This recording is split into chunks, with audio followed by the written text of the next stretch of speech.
En Consulta, un podcast de Doctoralia. Es un espacio de confianza con invitados expertos que hablarán de todos los temas referentes a tu salud y bienestar, respondiendo las dudas más comunes que tenemos como pacientes. Suscríbete a nuestro canal de YouTube y Spotify, Doctoralia-México, y síguenos para recibir notificaciones de cada nuevo episodio. Este podcast es únicamente de carácter informativo y no representa una opinión y recomendación por parte de Doctoralia, por lo que te recomendamos consultar con tu médico.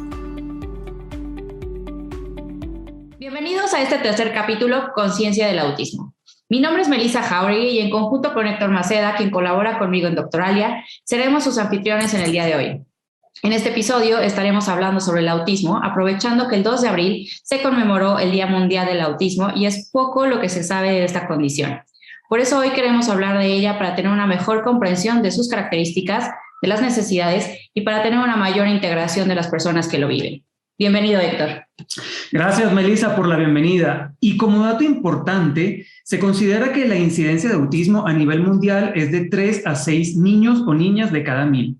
Existiendo 4 veces más probabilidades de aparición en los varones que en las mujeres. Eso sí, sin distinción de razas, nivel socioeconómico o área geográfica.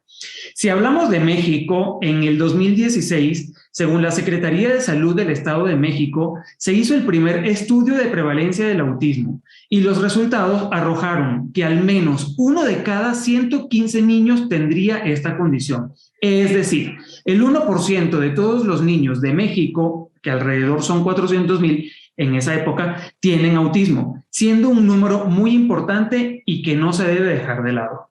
Y para hablar más sobre este tema, tenemos la presencia del especialista de salud, el doctor Michel Gutiérrez Ceniceros. Él es pediatra y neurólogo pediatra de profesión, con más de 10 años de experiencia y ha estado implementando protocolos de investigación en temas de neurodesarrollo, dentro de los que se encuentra el trastorno del espectro autista. Para agendar cita con él, lo pueden encontrar a través de nuestra plataforma de Doctoralia México. Bienvenido, doctor Michel. Viendo estos números, es alarmante la poca información que hay de esta condición y de cómo puede ser manejada en un entorno familiar. Primero que nada, queremos saber cómo está usted el día de hoy y segundo, ¿verdad? ¿Qué nos puede contar en su experiencia de forma muy general? ¿Qué tal? Muchas gracias. Primero que nada, dar las gracias a Doctoralia por esta invitación y efectivamente, para hablar de un tema tan importante y relevante en los últimos años, creo que la prevalencia que nos has contado por sí mismo habla de la importancia que se tiene de este trastorno del neurodesarrollo y efectivamente la concientización es algo que es muy relevante y de lo que todos nosotros como equipo médico estamos sumamente interesados e involucrados. Ahora, me gustaría, si ustedes están de acuerdo, en describir un poco qué es un trastorno del espectro autista. Sí, claro. Creo que es muy importante tener una idea clara de entrada. El trastorno del espectro autista se encuentra dentro de los trastornos del desarrollo. Es importante identificar las primeras características. Una de las características más importantes es la deficiencia que se tiene en la comunicación.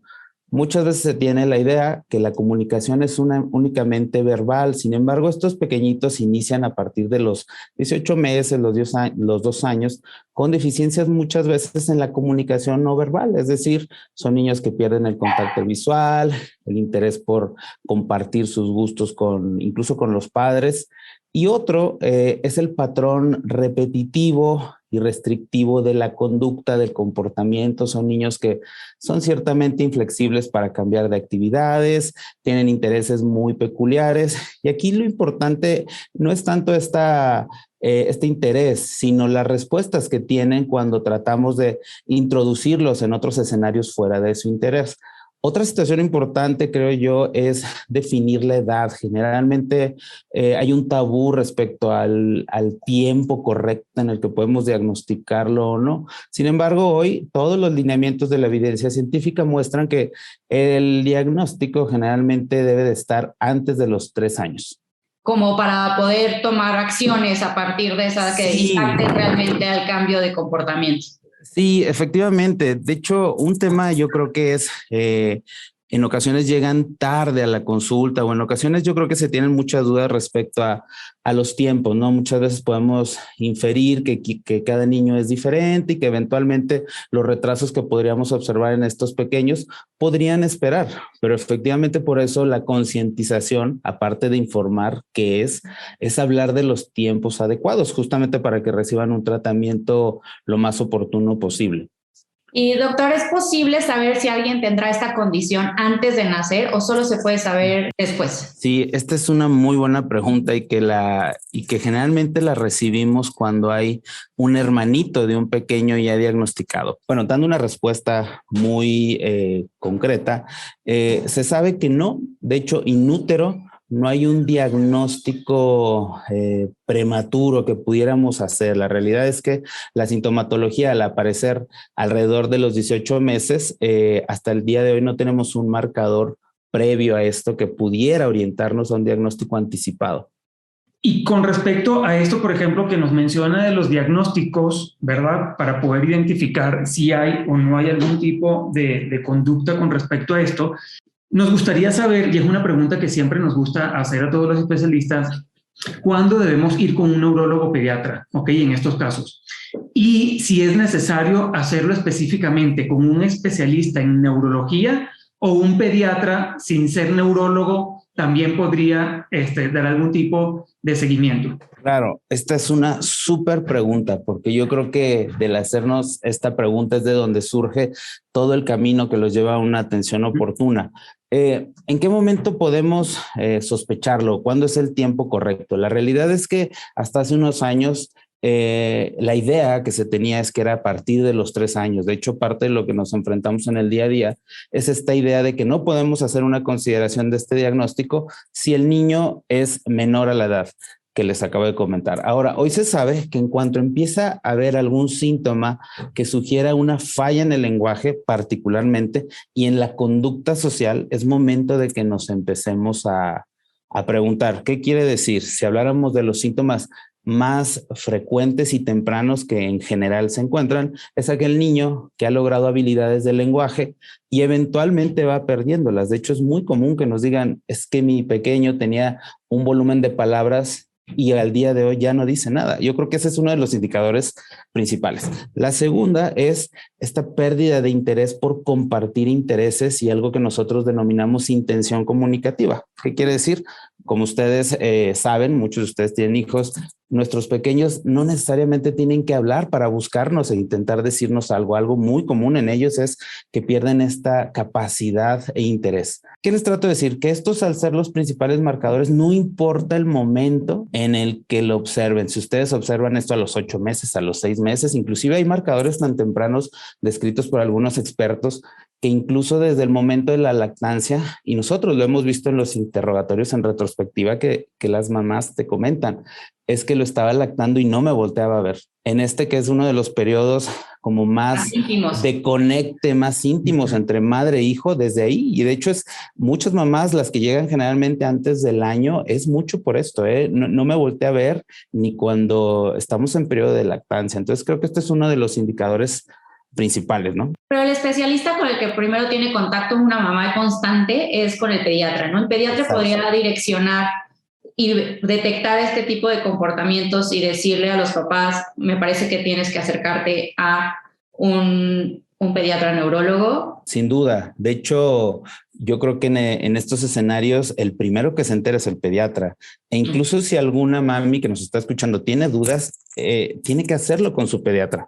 Es el primer contacto siempre y esto es muy importante porque es quien más lo conoce. Generalmente durante el primer año la consulta de seguimiento pediátrico es muy cercana, si no cada mes, cada bimestre. Entonces yo creo que definitivamente tiene que ser el pediatra. Ahora, ya pasando a la segunda pregunta, ¿quién es quien lo trata? Afortunadamente, al abrirse esta concientización que se ha hecho en los últimos años, hay más personas que pueden captarlo y redirigirlo. Hay en ocasiones dudas de si es el psiquiatra infantil o el neurólogo pediatra. La realidad es que los dos estamos capacitados para hacer el diagnóstico y el tratamiento. ¿Por qué? Porque en un escenario ideal sabemos que el manejo es multidisciplinario y muchas de las ocasiones lo capta el psiquiatra y amerita una valoración por nosotros y viceversa. Sí, o sea, que vendría siendo como un trabajo en conjunto. O sea, Claro. Y yo creo que hay que transmitir ese mensaje porque la realidad los pequeñitos con autismo tienen muchas caras, muchos ángulos y nosotros les decimos, el equipo multidisciplinario sin duda ofrece desde su perspectiva lo mejor para que el pequeño avance más rápido. A través de Pregunta al Experto, que es la sección en la página de Doctoralia en donde los pacientes pueden hacer preguntas a los especialistas totalmente anónimas, nos llegan muchas preguntas de automedicación. En un entorno familiar, ¿cómo se puede tratar el autismo? ¿Nos podrías compartir, Michelle? Sí, creo que de entrada, como medida de seguridad, siempre tenemos que recordarles que la automedicación solo pone en riesgo a los niños, ¿no? Yo creo que ese sería el primer mensaje que quiero transmitir. Ahora, ¿cómo manejarlos en casa? Generalmente el manejo es guiado. La mayoría del manejo en casa es a través de técnicas y recomendaciones conductuales, que para esto quien las emite son los psicólogos expertos o el psiquiatra o el neurólogo experto en estos temas. Ahora, otra realidad a la que nos enfrentamos, y yo creo que los papás en ese ímpetu y ganas de aprender más por sus hijos, es que muchas veces reciben información que no necesariamente es la adecuada a través de foros, a través de la web inclusive. Inclusive nos han llegado pacientes con recomendaciones de, pues no quiero decir medicaciones, sino remedios caseros, herbolaria, algunos otros tipos, y la realidad es que no hay nada probado. Ese es un tema. Yo creo que en un tema del desarrollo tan importante deben de acercarse a su pediatra o a nosotros por la seguridad de su hijo. Es un tema que la sobreinformación podría perjudicar la ejecución de un buen diagnóstico y de un cambio realmente que impacta el beneficio del niño. Sí, definitivamente. Yo les digo, hay muchos grupos de autoayuda de padres con niños con autismo que desde luego son importantes porque acompañan y dan guía, pero también dentro de eso hay que tener cuidado con las recomendaciones. Por eso siempre sugerimos que se acerquen al equipo médico. Sí, y justo con todo este boom de información que hay, que pues tenemos esa mala costumbre de que cuando tenemos algún síntoma o vemos algún comportamiento, lo primero que hacemos es ir a internet y ver, ¿no? Que es la peor práctica que pueda haber en estos temas. Si, por ejemplo, en la casa llegamos a ver que un niño tiene esta discapacidad o esta falta de aprendizaje o de interés, ¿podríamos decir que ya tiene un autismo o definitivamente si hay una diferencia entre un autismo a una discapacidad cognitiva? Claro, esta también es una excelente pregunta y voy a tomar yo creo que los dos principales ejemplos. El trastorno del espectro autista tiene varios diagnósticos diferenciales. Es importante, por mencionar alguno, es un trastorno por déficit de atención, donde incluso la inatención es tan fuerte que impacta en el contacto social, en el contacto visual, y algunas ocasiones semejan algunos rasgos. Ahora, respecto al perfil cognitivo, tenemos pequeños con autismo con un perfil cognitivo muy alto. E incluso tenemos también la otra cara donde el perfil cognitivo o intelectual puede estar disminuido. No son necesariamente lo mismo, si bien pueden acompañarse, pero una condición de una dificultad cognitiva no es sinónimo de que debamos descartar autismo. Y haciendo un poquito de lo que comentábamos hace un momento, es un trabajo en equipo y una vez que se diagnostique a un paciente con esta condición, es importante que también los familiares se acerquen a los especialistas correspondientes, ¿no? Al psicólogo, al neurólogo pediatra. Es una situación que va a implicar más especialistas, no nada más para el paciente, sino para el entorno familiar. Claro, mucho depende de la edad donde se refiere al pequeño. Vamos a hacer un ejemplo, ¿no? Si recibimos un niño de 2 años, 2 a 3 años, pues obviamente aquí el equipo va a estar conformado por un psicólogo, pero que dé un seguimiento conductual. Y aparte, es muy difícil crear un niño y crear un niño con autismo triplemente difícil. Entonces, requerimos un equipo que apoye a los papás. Esto es sumamente importante. Como médicos y equipo tener la cercanía de explicarle cómo hacer el manejo en casa, cómo hacer las modificaciones conductuales y de acuerdo a la causa del autismo y si es que existe algún otro síntoma que acompañe, pues ahí es donde definiríamos qué otros especialistas integran al equipo. Yo les diría que los primeros 2 años es mucho la comunicación, esta intención de poder conectar con los demás. Obviamente, conforme aumenta la edad, hablemos ya de otro caso, de un niño de 7, 8 años, pues las demandas son diferentes. ¿Por qué? Porque las demandas cada vez son más fuertes a nivel social, ambiental. ¿Por qué? Porque a lo mejor a los 8 años ya no está en un escenario donde está cuidado todo el tiempo de los padres, quizá ya está en una escuela, en alguna actividad académica y obviamente ahí la importancia de la cuestión social y cognitiva empieza a ser más fuerte. ¿Qué quiere decir? Aquí ya requerimos otro tipo de especialistas, obviamente de acuerdo al perfil de cada niño, ¿no? Sí, y la etapa. O sea, creo que definitivamente cada etapa es distinta y cada etapa requerirá de alguna necesidad puntual que debe ser atendida, ¿no? Claro. Pues nada, doctor, la verdad es que información súper importante que nos está dando. Por último, nos gustaría saber cómo ha sido su experiencia a través de Doctoralia con este tema. O sea, si lo han buscado, si han tenido como muchos pacientes que lo buscan a través de la página para abordar este tipo de condiciones. Sí, la realidad es que es muy frecuente que recibamos tanto preguntas, tanto pacientes a través de la plataforma, incluso cuando iniciamos el podcast con la estadística aproximada, yo siempre les digo, sin temor a equivocarme, que la estadística se queda corta para lo que vemos en realidad.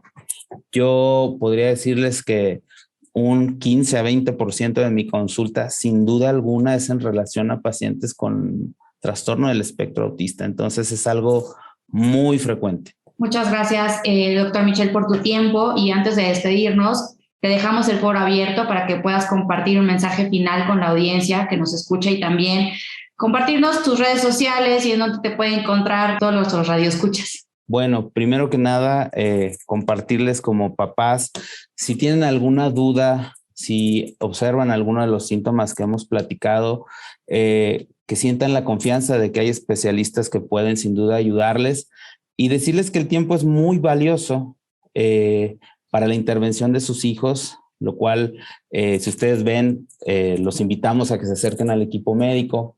Con mucho gusto, si requieren de nuestro apoyo en temas relativos a la charla, nos encontramos en el Hospital Español, en la unidad de neurodesarrollo, en la sala 9, donde tenemos toda unidad de más de 1,000 metros cuadrados, donde vemos justamente trastornos del neurodesarrollo. También me encuentro en Médica Sur, en la Torre 1. Mis redes sociales en Instagram, Dr. Michel Gutiérrez. Quedo ahí a sus órdenes en caso de que requieran platicar con un servidor. Dejarle también a todos las personas que nos escuchan que es una condición que cada vez está más desarrollada, ¿no? En cuanto a ejecución, apoyo, diagnóstico, o sobre todo diagnóstico temprano, para que acudan a los especialistas en tiempo y forma para poder tener cambios radicales en el comportamiento de su paciente. Así es. Y repito nuevamente por dónde ubicar al doctor. Nos comentaba que en el Hospital Español, unidad de neurodesarrollo en la sala 9, en Médica Sur, en la Torre 1, y su Instagram, Dr. Michel Gutiérrez, además de ubicarlo a través de la página de Doctoralia, en donde pueden agendar con él en línea, de acuerdo a la disponibilidad de su agenda. Gracias, Melissa. Hoy la verdad es que ha sido un súper tema que llega al corazón y que es imposible que no nos muevan las fibras de las emociones cada vez que vemos la mirada de inocencia tras esta condición de los chiquilines. Muchas gracias, doctor Michel, por su tiempo. Gracias, Héctor, y recuerden, Doctoralia es la plataforma líder a nivel mundial que conecta profesionales de la salud con pacientes a través de muchos canales como Pregunta al Experto, chat privado e incluso en donde pueden agendar una cita en forma rápida y segura. Muchas gracias, doctor Michel. Gracias a ustedes. Hasta luego. Gracias. En www.doctoralia.com.mx puedes encontrar a más de 190,000 especialistas de la salud disponibles para agendar una cita presencial o en línea. O puedes visitar la sección de Pregunta al Experto de Doctoralia, en donde más de 17,000 especialistas interactúan para responder tus dudas, haciendo la experiencia de salud más humana.